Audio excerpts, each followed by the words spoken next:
선지자 하바국이 묵시로 받은 경고라. 여호와여, 내가 부르짖어도 주께서 듣지 아니하시니 어느 때까지리까? 내가 강포로 말미암아 외쳐도 주께서 구원하지 아니하시나이다. 어찌하여 내게 죄악을 보게 하시며 패역을 눈으로 보게 하시나이까? 겁탈과 강포가 내 앞에 있고 변론과 분쟁이 일어났나이다. 이러므로 율법이 해이하고 정의가 전혀 시행되지 못하오니 이는 악인이 의인을 외워쌌으므로 정의가 굽게 행하여짐이니이다. 여호와께서 이르시되 너희는 여러 나라를 보고 또 보고 놀라고 또 놀랄지어다. 너희의 생전에 내가 한 가지 일을 행할 것이라. 누가 너희에게 말할지라도 너희가 믿지 아니하리라. 보라, 내가 사납고 성급한 백성 곧 땅이 넓은 곳으로 다니며 자기의 소유가 아닌 거처들을 점령하는 갈대아 사람을 일으켰나니 그들은 두렵고 무서우며 당당함과 위엄이 자기들에게서 나오며 그들의 군마는 표범보다 빠르고 저녁 이리보다 사나우며 그들의 마병은 먼 곳에서부터 빨리 달려오는 마병이라. 마치 먹이를 움키려 하는 독수리의 나름과 같으니라. 그들은 다 강포를 행하러 오는데 앞을 향하여 나아가며 사람을 사로잡아 모으기를 모래같이 많이 할 것이요 왕들을 멸시하며 방백을 조소하며 모든 견고한 성들을 비웃고 흉벽을 쌓아 그것을 점령할 것이라. 그들은 자기들의 힘을 자기들의 신으로 삼는 자들이라. 이에 바람같이 급히 몰아치게 행하여 범죄하리라. 아멘. 아멘. 성경 속에서 우리가 알게 되는 중심 주제 중에 하나가 하나님은 이 세상을 이제 심판하실 것이라는 거죠. 왜냐하면 이 세상이 공중권세 잡은 마귀에게 미혹되어 소위 말해서 하나님의 공의와 하나님의 선하심을 다 저버리고 하나님의 원수가 되었기 때문에 그렇습니다. 그리고 무엇보다도 계시록의 말씀에 보면 세상이 교회를 핍박하고 하나님의 진노를 사게 되는데 성도들이 하나님께 기도의 향을 올려드립니다. 그 기도의 향은 여러분들이 드리는 병 낫게 해주세요 하는 기도가 아니라 우리를 구원해 달라는 그런 기도고, 출애굽 백성이 이집트로부터 핍박받을 때 하나님께 우리를 구해 달라는 기도, 이러한 기도들이 하나님께 응답됨으로써 하나님이 그 진노를 그들에게 퍼부으시게 되시는 것, 그게 바로 심판이죠. 심판만 붙는다면 우리는 두려워서 못 살겠죠. 근데 하나님의 심판에는 반드시 무엇이 있느냐? 하나님의 자비하심이 있죠. 그래서 우리 하나님께서는 우리를 심판해서 멸망받게 하는 게 목표가 아니고 우리를 구원하시는 게 목표다. 그래서 우리를 구원하시기 위하여 예수 그리스도를 보내주셨고, 예수 그리스도를 믿는 자는 누구든지 구원을 얻으리라. 누구든지 이 어려운 이 시대 가운데 하나님 앞에서 멸망받지 아니하고 구원을 받아 영원한 생명을 누리게 될 줄로 믿습니다. 그 예수를 믿는 것, 그것이 이제 복음인데, 자, 이제 우리는 이제 그 복음에 대해서 붙들었을 때 사실 긴장감이 좀 덜해졌어요. 언제부터 이렇게 덜해졌는지 좀 연구는 해보고 싶기는 해요. 혹시 뭐 교회 성장학 관련해 가지고 뭐 디민이라도 한다면은 그 부분을 좀 하고 싶어. 왜 갑자기 복음 전하는 게 이렇게 세상에서의 성공론과 세상에서의 잘 사는 것과 연결이 됐을까? 예수 믿으면 복 받습니다. 예수 믿으면 잘 됩니다. 예수 믿으면 됩니다. 이렇게 돼가지고 정말 이 복음이 제시하고 싶어하는 하나님의 심판에 대한 두려움, 이 부분은 어디로 사라져 버린 걸까? 라는 거죠. 사실 예수님도 복음을 전하실 때 회개하라 천국이 가까웠느니라 했을 때 이 천국은 하나님 나라가 가까이 왔다는 것은 이스라엘 백성 너희들에게 이제 유토피아가 열린다는 얘기가 아니에요. 예수님의 이 천국이 가까웠다는 얘기는 이제 심판이 눈앞에 와 있다는 얘기입니다. 이스라엘의 멸망이 눈앞에 와 있다는 얘기예요. 그러니까 그 말씀을 전하신 것이 바로 심판에 대한 이 파수꾼적인 경고의 메시지가 되는 거죠. 이 경고가 되는 겁니다. 우리 복음을 전하는 자들도 그냥 사람들을 회유해서 교회에 스멀스멀 들어오게 하는 게 아니라 아, 내가 이 세상에서 멸망받을 것이 두렵구나 하고 하나님 앞에 돌아오게 하는 것이 복음의 경고의 메시지인 것을 우리가 깨닫기를 원합니다. 하박국 선지자의 이 메시지는 바로 이 중심에 있어요. 경고와 또 그리고 하나님의 자비하심, 그 중간 안에서의 그 긴장감 속에 있습니다. 하박국이 하나님 앞에 고발을 해요. 하나님, 도대체 이게 어떻게 된 겁니까? 어떻게 내 눈앞에서 강포한 자가 돌아다니고 이스라엘에 이렇게 패역하고 완악한 것들이 돌아다닐 수 있습니까? 그리고 하나님 앞에 기도하게 됐다 이 얘기예요. 2절 말씀에 보니까 여호와여, 내가 부르짖어도 주께서 그러나 어떻게 했어요? 듣지 아니하셨나니. 하나님께 부르짖은 것은 뭐 딴 거는 아니겠죠. 제가 기도하는 것처럼 뭐 어떤 분이 참 제가 봤을 때 불의합니다. 좀 하나님이 좀 고쳐주십시오.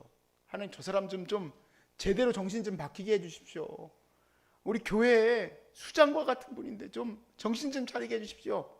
근데 맨날 하시는 거 보니까 그 모양이야.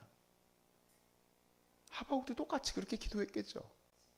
왜 하나님이 내 기도를 안 들어주실까? 이 불의한 자들을 하나님께서 제거하지 않으실까? 근데 하나님이 대답할 바로 하십니다. 뭐라고 대답하시느냐? 상상도 못할 얘기를 하세요.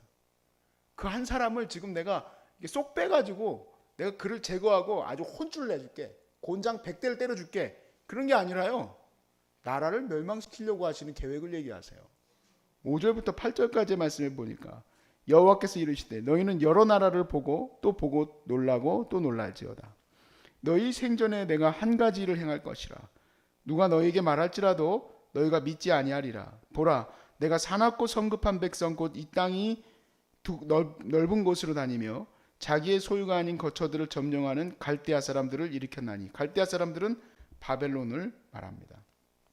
오늘 말씀의 끝까지 이제 그들의 포악함이 이제 나타나 있죠. 하나님께서는 이스라엘의 패역함과 완악함과 또 하나님 앞에 서 있지 못한 것들을 그냥 보고만 계시는 분이 아니라는 얘기예요. 그것이 어느 수준에 도달하기까지 잠시 보고 계시는 것일 뿐이지 그냥 그것을 아유 그래 니네들 그렇게 살아라 하는 게 아니라는 얘기죠.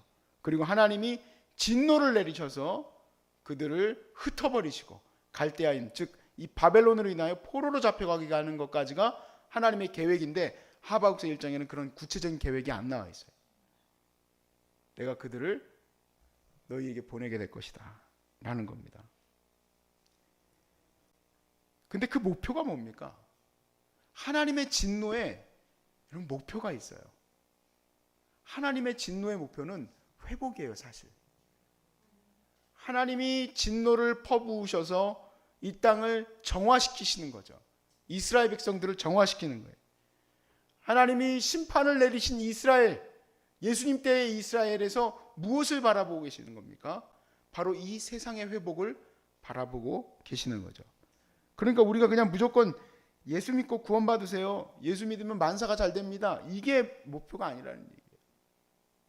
예수를 믿는 것은 이 죄 많은 인생들이 하나님 앞에 회복되어지는 것이 목표라는 것을 여러분 깨달으시길 바라요. 왜냐하면은 예수 믿고 잘 된다? 그건 사실 거짓말이에요. 병 안 들고 지진, 기근, 역병, 또 전쟁 이런 일들이 하나님께서 준비하신 이 엄청난 진노들이 이 땅 가운데 부어질 때, 왜냐하면 이건 계시록에 예언된 거니까.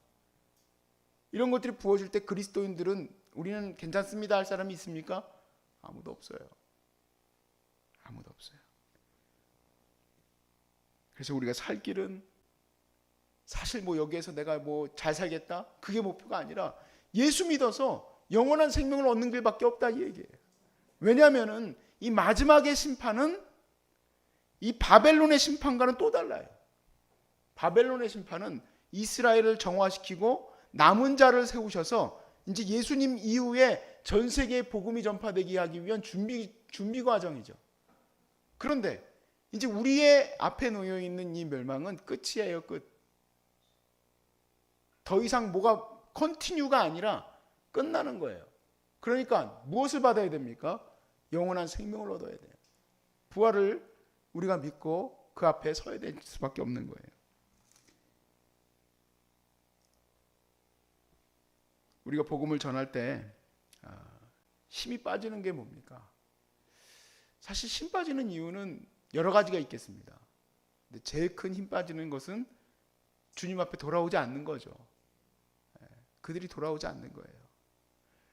예레미야도 하박국도 이제 뭐 그런 어떤 얘기는 나오지 않지만 이 주님의 멸망의 메시지를 전할 때 이스라엘 백성이 듣고 두려워서 막 회개하고 이런 일이 있은 적이 없죠. 만약에 그랬다면은 지금 이스라엘이 멸망 안 했겠죠. 예레미야도 주님 경고를 전하는데 힘이 빠져버렸어요. 우리 한번 찾아볼까요? 예레미야서 20장 8절 말씀이에요.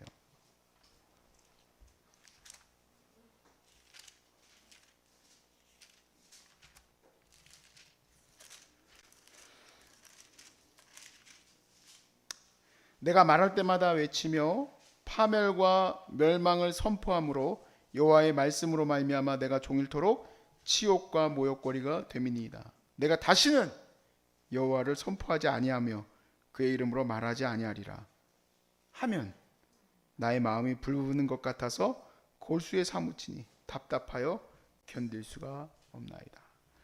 자, 예레미야가요, 하나님의 멸망을 전하는 것은 사실 하나님의 회복을 전하는 거예요. 그래서 바벨론으로 포로로 잡혀가서 잘 회복된 이후에 70년에 다시 돌아올 거다, 이 얘기를 해야 되는데 이 얘기를 하면은 멸시와 모욕과 또 처참함 가운데 자기가 이제 처하게 되는 거예요. 그러니까 그러면 나는 안전할랜다. 그러니까 마음이 어떻게 해요? 답답한 거예요. 또 답답한 거예요. 그래서 할 수 없이 또 다시 주의 복음이 아니라 주의 경고를 전할 수밖에 없었다는 얘기죠. 우리 선지자들 중에서 요나도 마찬가지였어요. 요나는 좀 특별하게 좀 실망하게 됐는데 이 양반은 시작할 때부터가 실망이야. 니느웨로 가서, 니느웨가 멸망받을 거니까 가서 멸망받을 거를 가서 전해라. 그랬더니 안 갔어요. 너 왜 안 갔냐? 하나님은 하나님 뜻대로 하실 거니까 내가 굳이 그렇게 할 필요가 없다고 생각했습니다. 그래가지고 아무튼 뭐 물고기 속에 들어갔다가 나왔다가 해가지고 결국엔 이제 니느웨로 가서 하나님의 경고를 전해야 되는데 전하되 완전히 이 요나는 전하기가 싫은 거예요. 이쪽부터 이쪽 끝까지 뛰어가면서 전했어요.